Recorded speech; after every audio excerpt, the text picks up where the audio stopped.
اللهم لك الحمد حتى ترضى ولك الحمد إذا رضيت ولك الحمد بعد الرضا. اللهم صل على محمد النبي الأمي وعلى آله وسلم تسليما كثيرا. رب اشرح لي صدري ويسر لي أمري واحلل عقدة من لساني يفقهوا قولي. السلام عليكم ورحمة الله وبركاته. Que la paix d'Allah subhanahu wa ta'ala, sa miséricorde et ses bénédictions soient sur vous, mes frères et sœurs partout dans le monde. Bonjour mes frères et sœurs en humanité. Donc aujourd'hui, dans l'Europe d'aujourd'hui, il y a ce mystère, ce venin, cette masturbation intellectuelle que quelques-uns ont trouvé pour continuer à diviser le monde et continuer à semer la haine. On parle des métastases de l'identité nationale. Les métastases de l'identité nationale, l'heure est grave. À chaque seconde aujourd'hui, les médias diversent leur venin et on continue, sondage par-ci, émission par-là, rencontre avec un homme politique par-ci, à cracher des venins et on ne se rend pas compte de ce qui risque de se passer. Oui, ceux qui ont lancé ça savent ce qui va se passer. Et ça les intéresse, ils aiment ça, ils en raffolent. Mais moi je parle de ceux qui ont un minimum de raison et un minimum de raisonnement. Ceux qui ont un cerveau et un cœur. Et j'essaye de leur demander de ne pas tomber dans les pièges de ceux qui vont finir dans la poubelle de l'histoire. Vous savez très bien que tous ceux qui lancent ce type de débat, qui a commencé en France, dans ce pays que j'aime, que j'ai toujours respecté, que j'ai toujours admiré. Ce pays qui était un pays de tolérance, un pays ouvert, un pays avec des centaines et des centaines et des centaines d'origines, de pays, de couleurs.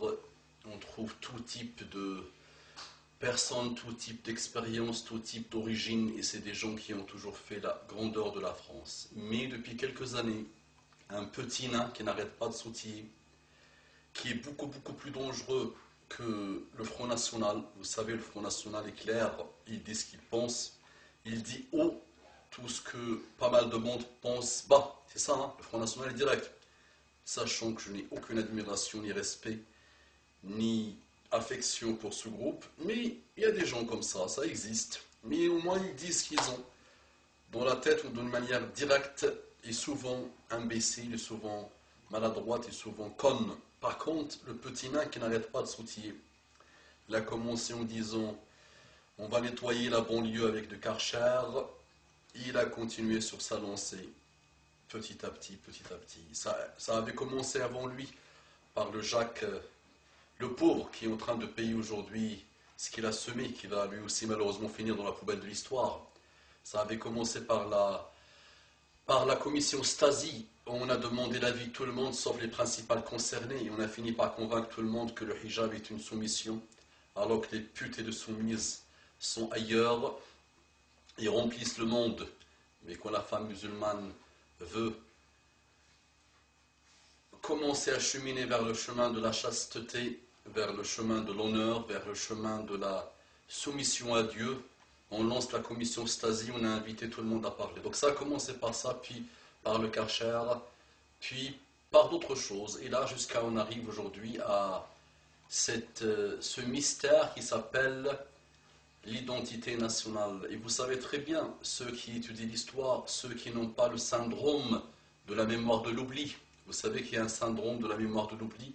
Les événements se succèdent très rapidement, que les gens oublient tout ce qui se passe, alors que les intelligents sont ceux qui s'assoient à chaque fois et analysent le passé et analysent l'histoire. Donc aujourd'hui, on nous parle de l'identité nationale, alors qu'on oublie qu'il y a une dizaine d'années, un peuple a failli être exterminé suite à ces idées d'identité nationale et de pureté plutôt nationale. Vous savez ce qui s'est passé en Bosnie. Vous savez que l'Europe est le peuple et l'origine d'une guerre de deux guerres qui ont fait minimum 60 millions de morts et qui ont ravagé le monde. Ça a toujours commencé par ces histoires d'identité nationale, ces patriotismes, c'est moi je suis mieux que lui, moi je suis plus blanc que lui, ou lui il représente un danger, ou lui sa religion c'est une religion de peur, ou lui sa couleur, ou lui c'est les juifs, ou lui ça, ou lui ci, ou lui ça, et on continue, on continue. Les amis, aujourd'hui il y a des gens qui contrôlent le monde, et posez-vous toujours la question, à qui profite le crime? À qui profite tout ça? Donc les amis, ces choses-là vont générer beaucoup de problèmes. Et vous savez qu'en physique, on nous a appris que la pression provoque l'explosion. Et des gens vont exploser. Et on va dire, regardez les musulmans ce qu'ils ont fait. Regardez un musulman a tué. Ou regardez quelqu'un a tué une femme avec le hijab. Ou regardez tel groupe. Ou regardez on a profané telle mosquée. Ou regardez. Et tout ça, c'est ce que j'appelle les métastases. Le début d'un cancer qui va brûler tous ceux qui l'ont lancé. Mais ils sont heureux parce qu'ils se disent qu'on va encore diviser pour mieux régner. Et quand nous, on va mourir dans 40-50 ans, la guerre va se lancer. Et nous, on ne sera plus là. C'est pas grave. Attention. Apprenons aux adolescents, apprenons aux jeunes, apprenons à nous-mêmes le calme, apprenons à traiter ce type de cancer avec des langages et des discours de paix, de tolérance, de compréhension. Monsieur le Français moyen, monsieur l'Européen moyen, je sais que tu es très fatigué, je sais que tu as peur de beaucoup de choses. Tu as peur de sida, tu as peur de la maladie, tu as peur de te trouver SDF, tu as peur de H1N1, tu as peur pour ton système de retraite, tu as peur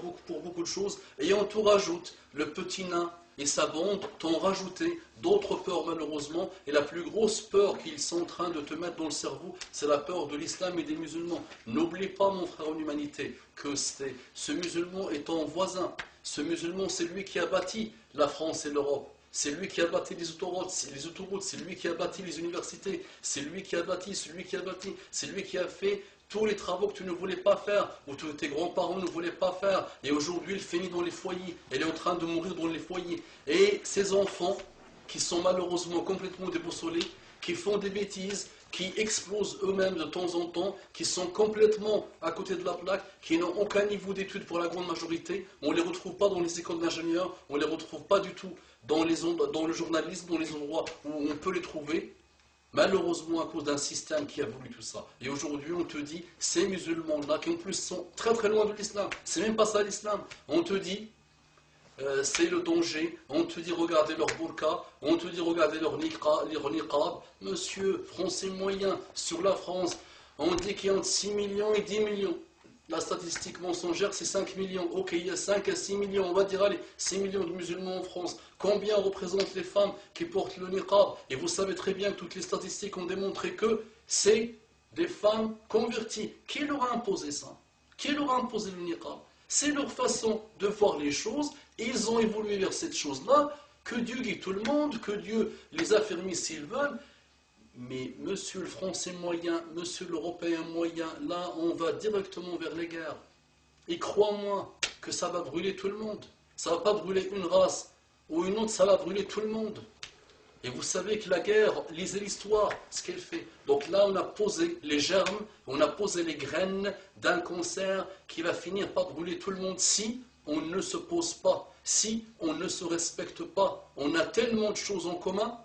Tellement de choses en commun, la meilleure et la plus belle, c'est notre humanité. C'est notre humanité, nos valeurs universelles. Le musulman, c'est ton voisin. Le musulman, il te donne un coup de main. Le musulman, s'il prépare un couscous, il te le donne. Regarde le musulman au niveau local. Ne vois pas ce qu'on essaie de dire sur le musulman au niveau national avec ce cancer qui s'appelle l'identité nationale. Et le petit nain a oublié que lui-même vient d'autre origine, lui-même. Et on aurait bien aimé qu'à ce moment où lui il est venu avec ses parents en France, qu'il trouve un petit nain comme lui qui lui fait subir tout ce qu'il fait subir aux musulmans, aux arabes, aux noirs, aux étrangers et à tous ceux qui ont une différence par rapport à ceux qui se prennent pour des Français. Alors que qu'est-ce que c'est, si on se pose la question aujourd'hui, qu'est-ce que c'est qu'un Français de souche aujourd'hui? Dites-moi qu'est-ce que c'est. قولوا قولي هذا واستغفر الله لي ولكم فاستغفروه انه كان غفارا رحيما اللهم صل على محمد النبي الامي وعلى اله وسلم تسليما كثيرا